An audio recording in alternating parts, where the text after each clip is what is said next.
Okay, simple summary for week one. Apologies for the attire, but it is cold. It is Monday night and the temperatures are dropping. Class has already been canceled for tomorrow. You'll be seeing this on Wednesday morning. The way that you do this assignment is very simple. You listen to me talk, you take notes if you need to, and you write a summary of what I said and you answer the questions. Today I'm talking about the assassination of Abraham Lincoln. Now, that is an event that is not only a personal tragedy, although it was, it is something very significant in terms of changing the course of American history. Now, I am always very hesitant to say, this is what would have happened if this happened. This is what would have happened if that. We don't know. That's, you know, like there's a famous essay that talks about what it would have happened if it had rained in Dallas on November 22nd, 1963, and therefore President Kennedy was not riding through downtown Dallas in a convertible and probably wouldn't have been shot. But we don't know what would have happened. That's for people who write science fiction movies. We're studying history here. So, what we do know is this. When President Lincoln was murdered, that put another person in the White House.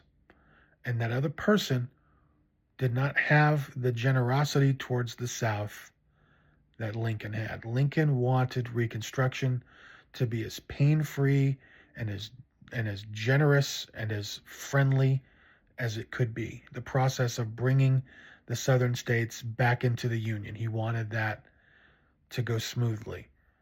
I'm getting ahead of myself. On the day that turned out to be the last day of his life, President Lincoln went about his business. He had meetings in the White House. He took a ride um, around the city and I think maybe a little bit into the country with his wife, Mary Todd Lincoln.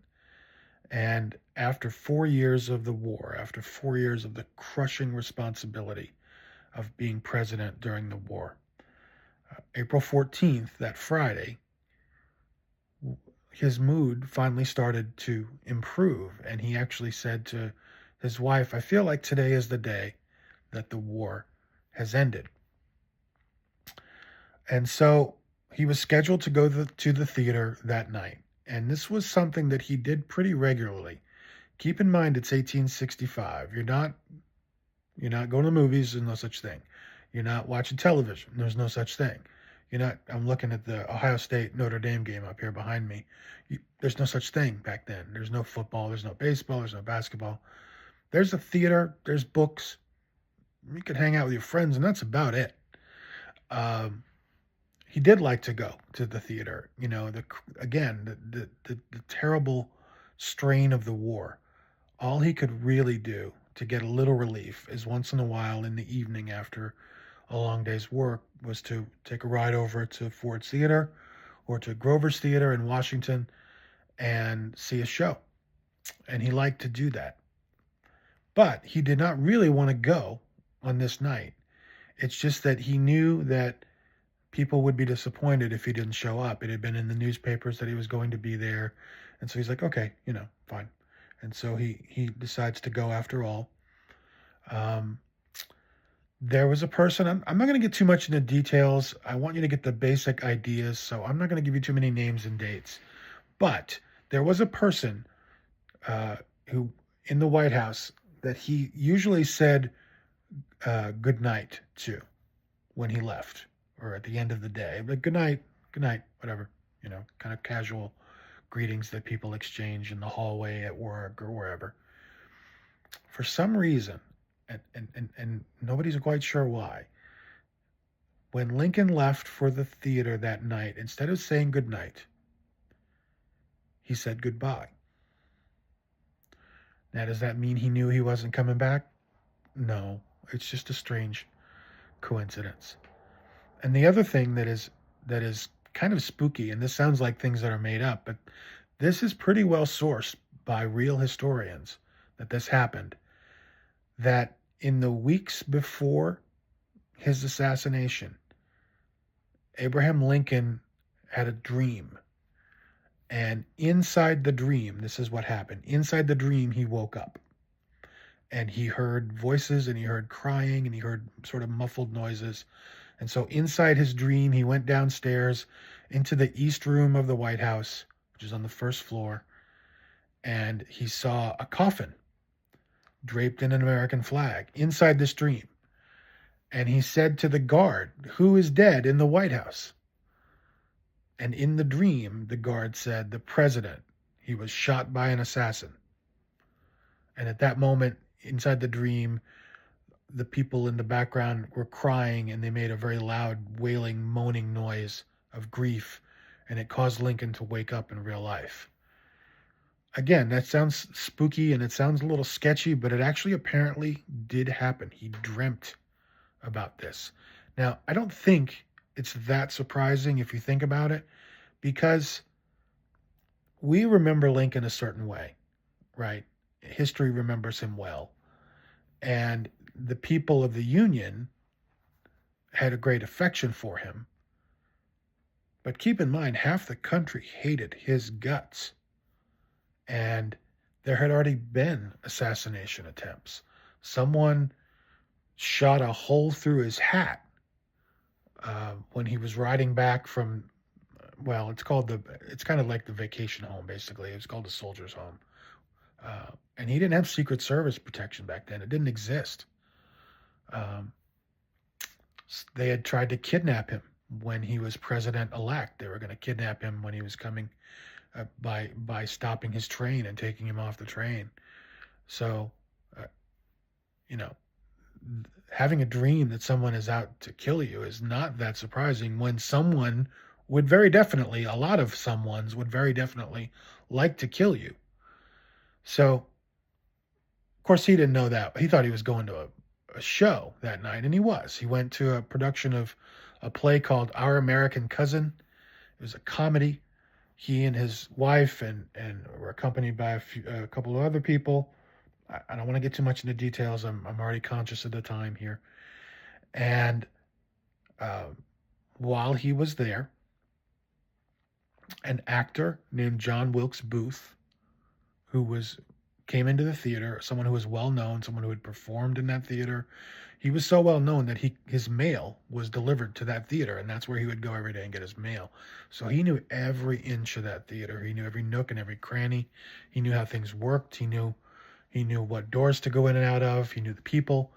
Nobody would think anything of him walking in. And he came in that night, and as hard as it is to believe, the President of the United States did not have any security. He did have one police officer from the city of Washington assigned to him, but he was probably the worst police officer on the police force. He was routinely written up for like sleeping on the job and just not doing his job. It's amazing to me that this person would be assigned to protect the president. And on the night in question, he was assigned to sit outside the door to the presidential box and guard it and prevent anybody from coming in. But when Booth came to that door, that police officer was not there. He was one of two places. He had either gone down to the audience because he couldn't see the show from where he was sitting and went and sat in the audience and watched the show. Or even more amazingly, he may have, and yes, that was a cat, he may have gone next door to a bar and started drinking. And so no one was there protecting Abraham Lincoln when John Wilkes Booth, who might have been a little crazy, but certainly hated Abraham Lincoln and was a sympathizer of the Confederate cause and thought Lincoln was a dictator or a tyrant, came into the box, withdrew a pistol, a single shot Derringer pistol, and shot Abraham Lincoln in the back of the head. Now, what happened after that was obviously kind of dramatic. The audience didn't understand what happened, and Booth had a knife in his other hand and slashed at some of the other people in the presidential box and leaped over the edge and um, uh, broke his leg landing on the stage and stormed out of there. I don't want to get too much into the details of that because, again, 10 minutes and 19 seconds. Let me wrap this up. Lincoln was carried across the street. He was judged too weak to be taken back to the White House. They knew he couldn't live. He had a bullet lodged in his brain. The bullet went in the back on the left side, traversed the length of his head, and was lodged behind his right eye. That is not the sort of wound that anybody could recover from even now, much less in 1865. And so the next morning, about 7:20, I think, the next morning, Lincoln died across the street from Ford's Theater in the room of a boarding house. And again, this changed things. It wasn't just the sorrow that people felt, although people were sad. It took Abraham Lincoln out of the White House and it put Andrew Johnson into the White House. It took a generous man out of the White House and put a vindictive man in. And for everyone who wanted to punish the South, who Lincoln had been holding back and saying, no, let's let them up, let's be generous.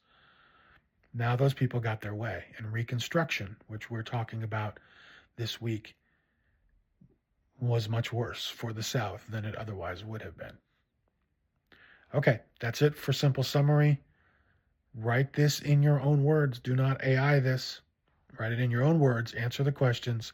Do it in a Word document, and you will earn your points.